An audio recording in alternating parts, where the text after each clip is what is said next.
Tell your sisters, your brothers, your mothers, your cousins, people on the street. The eye atop the pyramid is open and awake. Thank you for joining us. Deadline Live, Jack Blood Oracle Broadcasting and Affiliates. Divinity of Doubt is the new book by Vincent Bugliosi, who also wrote the book that scared the poop out of me when I was a little kid. That was Helter Skelter, and the movie that followed. Talk about, fear-based mind control. I mean, to think that Charlie Manson could be living next door and that John Lennon looked a lot like Charlie Manson, and it really did a number on me for a long time. And if you would have told me, that 30 years later I'd be interviewing the prosecutor, Vincent Bugliosi, I'd have told you you're crazy. But you're not. Vincent Bugliosi is with us on the show today. Do we still have you, sir? Yes, sir. Okay. Happy to be on. So here's where I wanted to go. Based on your book and based on some of the bizarre aspects of the Manson trial, outside of the crazy murders and everything else, we have some other things, such as I mentioned the Church of Satan. Sadie, Sexy Sadie, was one of the dancers at the Church of Satan. And J.C. was involved also a member of the Church of Satan. Mrs. Tate was also reportedly initiated into witchcraft by Alexander Sanders. These people, Abigail Folger, these guys had like a hellfire club, Wojtek Frutowski and Jay Sebring, locked into, by all people, Mama Cass Elliott, who was conveniently choked on a sandwich, as we've heard so many times. You get into Doris Day's son, who used to live in the house, he was also involved in this. And then, of course, you've got Rosemary's Baby and all of this. How is it that you guys either missed this or didn't see a wider ring of potential conspirators involved in this? Not to mention the fact that Charlie was selling a lot of drugs. A lot of these people were involved in drug sales. So we've got drug sales, we've got mass Satanism, Luciferianism, if you want to call it that. That's what our so-called leaders actually believe in my humble opinion. How is it that you guys either missed this or did you just cover it up? Which one was it? How come that? How come that wasn't more of a picture and more of a title to these trials? Well, how would it have been? The question is, how would it have been relevant? My only job was to find out whether these people committed these murders and whether Manson was behind them. That's all I have to do, okay? I didn't get into the Satanist thing. So let me ask unless it was relevant to the trial.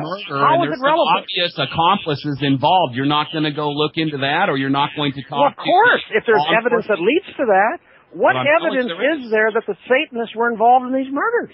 What evidence is there? The fact that some people were members of Well, that might explain the massive quote-unquote incompetence by the LAPD. Well, I can't answer that. All I can tell you is that I follow the evidence. That's all I do. It's my only master. And I had to prove that these people committed the murders and Manson gave the orders. Now, if a part of that evidence was that he was associated with some Satanist, and this Satanist we could prove was very close to Manson, maybe out at Spawn Ranch at the time of the murders, then that would have led to him. But just accidentally, coincidentally, that they were Satanists. Did it even come up in the trial as a matter of character? Well, yes, it did. In that they believed that Manson led them to believe that he was not only Jesus but Satan, all wrapped up into one person. Okay, and they looked upon him as Satan and also Jesus.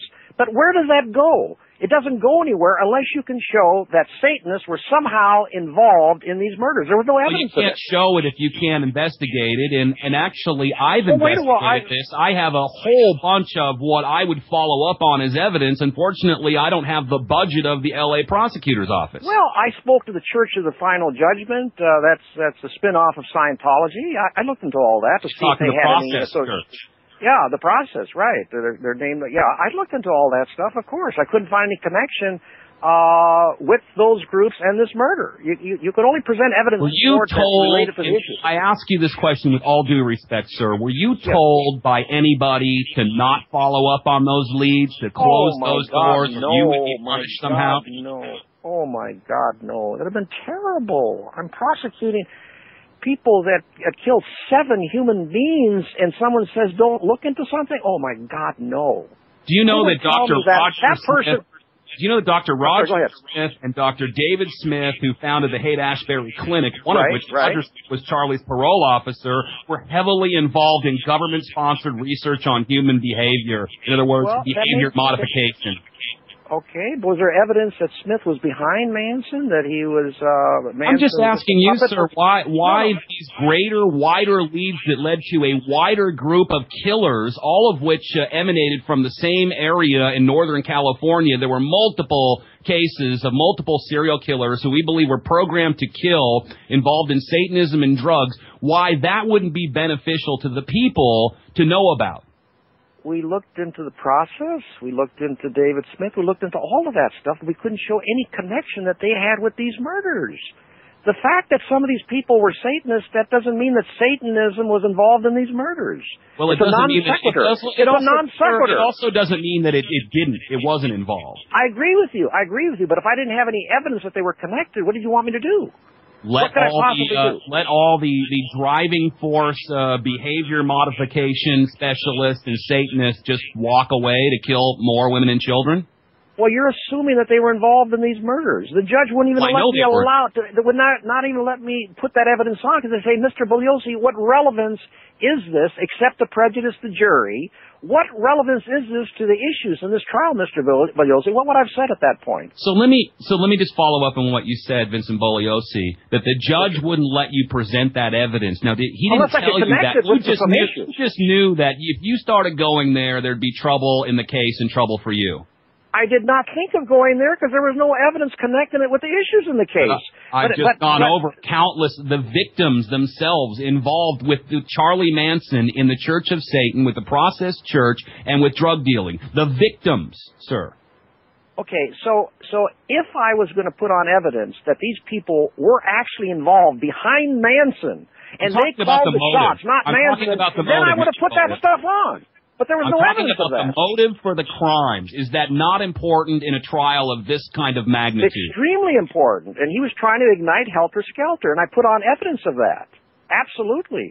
Well, that's what the people are going to believe because you told them that. I mean, in this day and age, I think, where there's so much information, and you should get a computer, sir, because, as you said, I might know I might know more about the Manson trial than you, not because I saw it on the Internet, because I work with some of the top researchers in the world, and, in fact, we interviewed the Deputy Secretary of the Treasury a couple of days ago under Ronald Reagan, and we have some pretty good contacts ourselves. Yeah, but you know a lot about coincidences, but do you know a lot about the evidence in the case? Well, because I don't have $1 million and I'm not in 1969 again. So, I have a few problems that you didn't have when you were prosecuting these trials.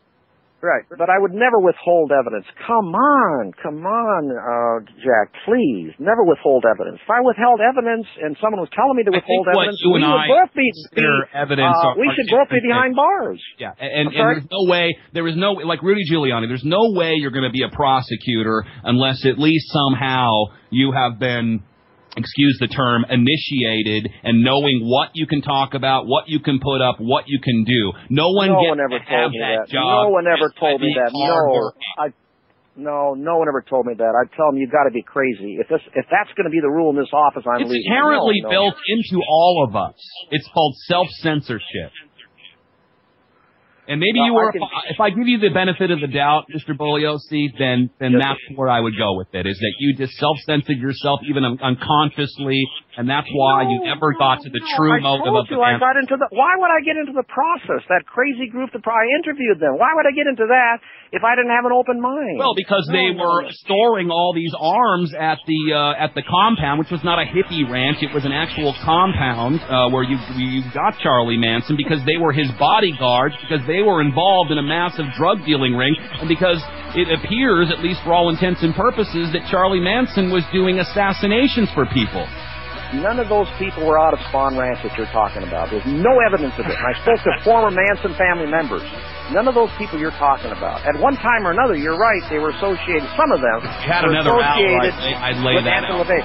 I just want to say one thing. I was on the Morning Joe show, former Republican congressman from Florida. Found dead in his office? No. The Morning Joe. Joe Scarborough, secretary, was found dead in his office when he was a congressman. his secretary was? Yeah, on his I did not know that about Morning Joe. Okay. Yeah. Anyway, his audience is mainstream Christianity, and the show had an enormous Plug here response. for DeadlineLive.info. DeadlineLive.info is a consortium of news reports, all of it free, from video to exclusive commentary. You're going to find a take you may not be hearing anywhere else right there at DeadlineLive.info. We also believe that doing business with fellow truth seekers is the key to freedom. Vote with your dollars, not for the lesser of two evils. So we have designed a way for you to get noticed within our network for pennies on the dollar. Simply go to DeadlineLive.info, look at the top right-hand side, donate a minimum of $9.11, appear on our scroller for up to 30 days. Tens of thousands of people will see your link and or shout out your favorite link at the very top of our website. It helps us, it pays for the website for our webmaster, and it funds our investigative reporting. Go to DeadlineLive.info, check it out now, get involved, and get noticed for your business. Stay bold.